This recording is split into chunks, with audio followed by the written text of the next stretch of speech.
Hola, hola a todos, ¿qué tal? Bienvenidos al episodio 32 de mi podcast Real Estate y mi libertad financiera. El día de hoy vamos a hablar acerca de nuestra clienta Lina, que es independiente y todos los bancos tradicionales le cerraron las puertas a la hora de calificarla para comprar vivienda hasta que llegó a mí.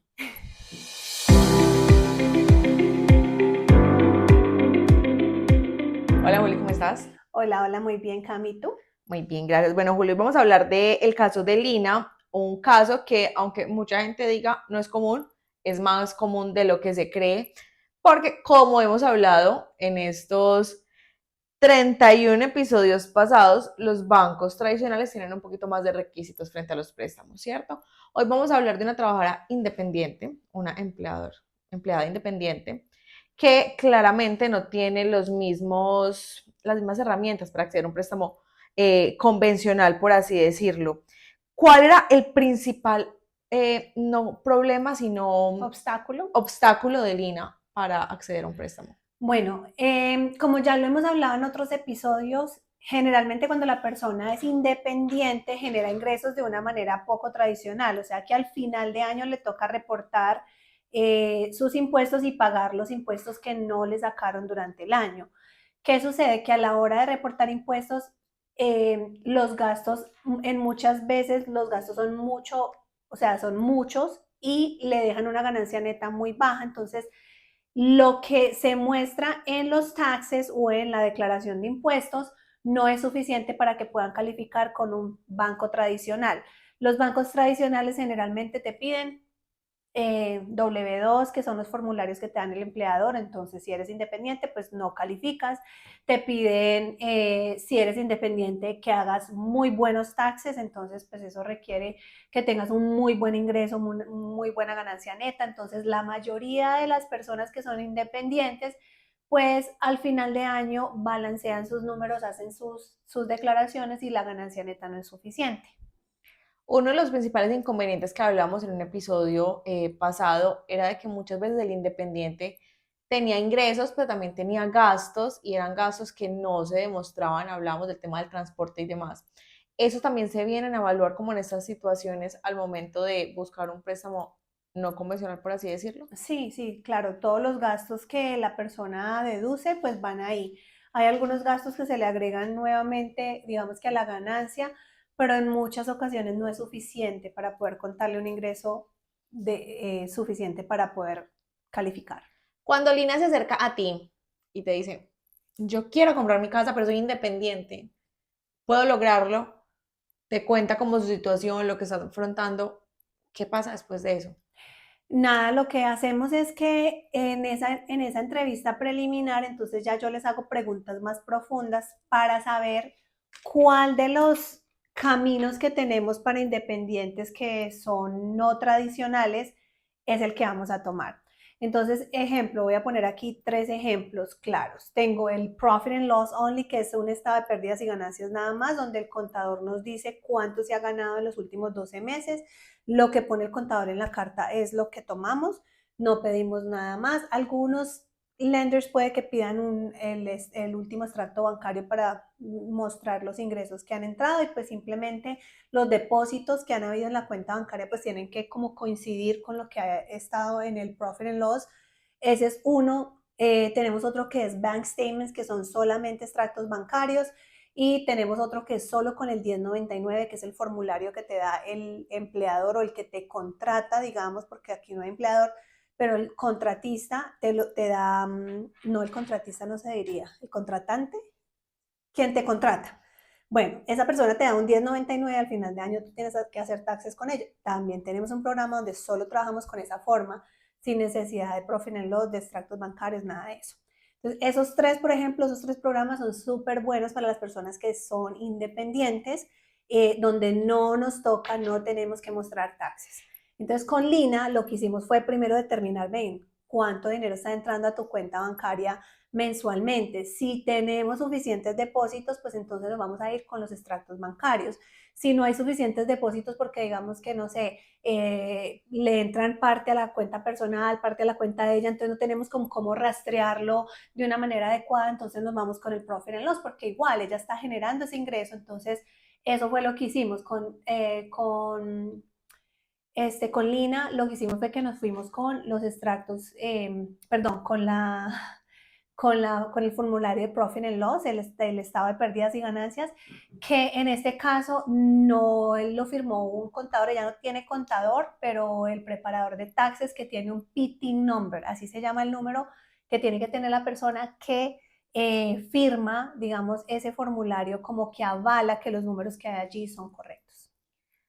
¿Tú crees que la gente le tiene cierto respeto o tal vez desconfianza a los préstamos no convencionales por el simple hecho de que no tienen que seguir como tanto papeleo? La gente está acostumbrada a que para ese tipo de trámites tienen que, entre más papeles es más seguro. Sí. ¿Crees que, y sientes que tal vez esto le puede haber pasado a Lina en algún momento del proceso? Sí, yo creo que sí, Cami, es muy normal, digamos, que las personas a veces sean escépticas en cuanto a esto tan bueno no dan tanto, o sea, como que piensan que de pronto como que es un scam, pero no, o sea, lo que yo había dicho en otro episodio que ya hemos realizado respecto a non-QMs, creo que yo llevo muchísimos años haciendo este tipo de préstamos y nunca ha sucedido nada que, o sea, muchos años, Cami, o sea, yo llevo aproximadamente más de 15 años en la industria, pero llevo más de 10 años realizando préstamos non-QM, non-qualified mortgages, y apenas ahora es que estamos viendo que estos préstamos están en auge y más prestamistas los están ofreciendo. Antes no, porque inclusive los mismos prestamistas tenían como cierto respeto ante ellos porque no tenían conocimiento de cómo se manejaban y pensaban que eran préstamos que después iban a ir en default, que las personas no iban a pagar, que lo que, no sé. Sin embargo, con estos programas tenemos más, lo que le llamamos en inglés, más skin in the game, o sea, más inversión de parte del comprador porque tienes que poner mínimo 10% en adelante, ¿sí? Entonces esa es una parte clave. Sin embargo, la mayoría de los independientes son personas supremamente juiciosas que tienen ya unos fondos disponibles, entonces digamos que eso no es como un impedimento para que ellos logren comprar vivienda como no lo fue tampoco para Lina. ¿Cómo es el proceso, Juli? O sea, al momento de recolectar toda la información para mirar los ingresos, también para mirar los egresos, ¿cómo es ese proceso? Bueno, digamos que lo primero, digamos que soy muy meticulosa a la hora de revisar documentos porque como ya lo he expresado antes, yo fui procesadora antes, entonces soy muy detallista, o sea, yo soy al detalle. Entonces, antes de yo darle una carta de preaprobación al cliente, yo miro los números con lupa. Me aseguro de que tengamos los números adecuados, de que el ingreso esté correcto, de que el inversionista con el que voy a someter el préstamo, que es el que me va a desembolsar el dinero, me apruebe ese ingreso.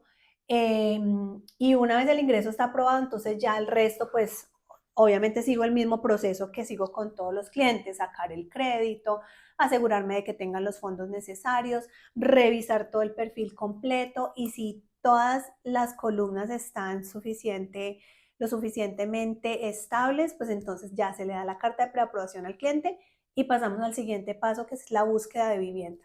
Pero digamos que la clave está en estructurar el préstamo de una manera adecuada, con la documentación necesaria, asegurándote de que cubras cualquier cabo que esté suelto, para que cuando llegue esos documentos a la mano del underwriter, que es la que aprueba el préstamo, pues no hayan preguntas, o sea, no hayan como red flags, Vacíos. banderitas rojas o vacíos o cosas que ella no entienda. O sea, un préstamo bien estructurado es la clave de un cierre exitoso.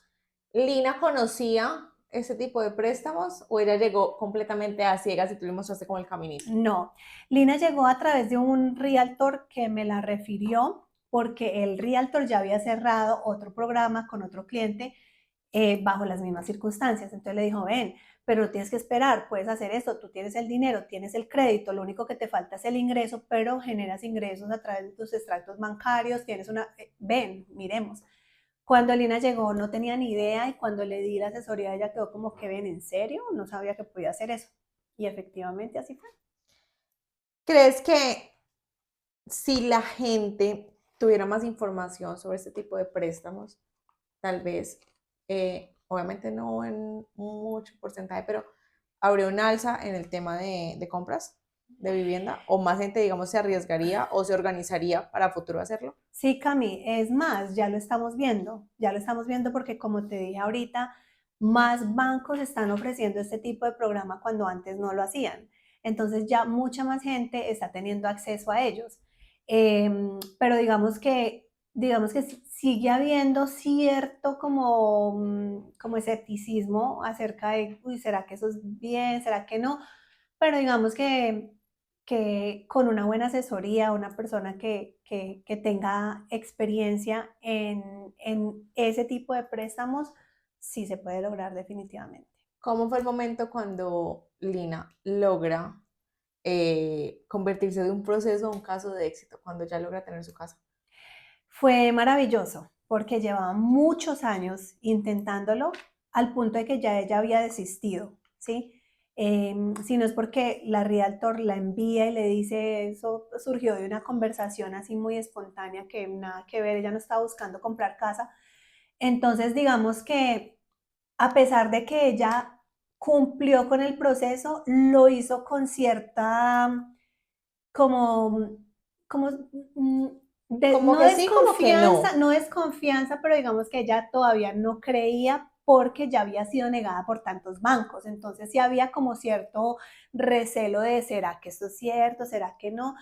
Incluso hasta el último día fue como que ella no lo podía creer cuando tenía las llaves en sus manos. O sea, me cuenta la realtor que fue algo supremamente Emotivo. emotivo. Sí, eso fue un momento. Entonces, digamos que cuando hay ese tipo de cliente, de casos, perdón, Cami, no es que la satisfacción sea mayor, sino que simplemente el hecho de tú haber contribuido a algo que no se había dado por tantos años te hace sentir mucha satisfacción, mucha gratificación, o sea, es muy gratificante.